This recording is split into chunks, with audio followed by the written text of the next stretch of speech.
The virus can be spread when an infected person coughs or sneezes. Hand washing is a first line of defense. How is the coronavirus spread?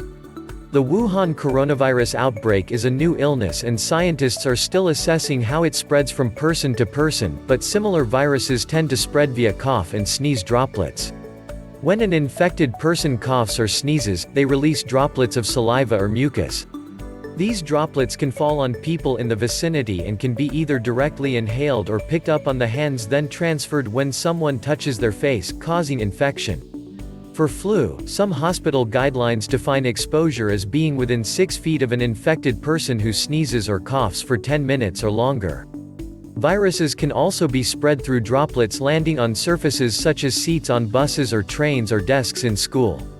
However, whether this is a main transmission route depends on how long viruses survive on surfaces. This can vary from hours to months. There is anecdotal evidence that the virus can be spread by people before they have symptoms. Some other illnesses such as flu can be passed from one person to another before symptoms occur, but the extent to which this is happening with the Wuhan coronavirus is not well understood yet. How to protect yourself and others: wash your hands, wet your hands with clean, running water and apply soap. Lather your hands, including the backs, between your fingers, and under your nails and scrub for at least 20 seconds. Rinse. Cover your mouth and nose with a tissue when you cough or sneeze, then throw the tissue in the bin and wash your hands. If you do not have a tissue to hand, cough or sneeze into your elbow rather than your hands. Face masks offer some protection as they block liquid droplets. However, they do not block smaller aerosol particles that can pass through the material of the mask.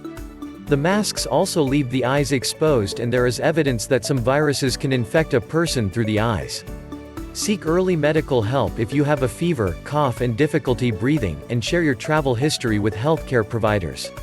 If visiting live markets in affected areas, avoid direct, unprotected contact with live animals and surfaces that have been in contact with animals. If you are in an affected area, avoid eating raw or undercooked animal products and exercise care when handling raw meat, milk or animal organs to avoid cross-contamination with uncooked foods. If you have returned from an affected area in China in the last 2 weeks, stay indoors and avoid contact with other people for 14 days. This means not going to work, school or public areas. If you have returned from an infected area and develop a high temperature, cough, runny nose, sore throat or difficulty breathing, do not leave your home until you have been given advice by a doctor. Thanks for watching. Please like, share and subscribe our channel for more amazing videos.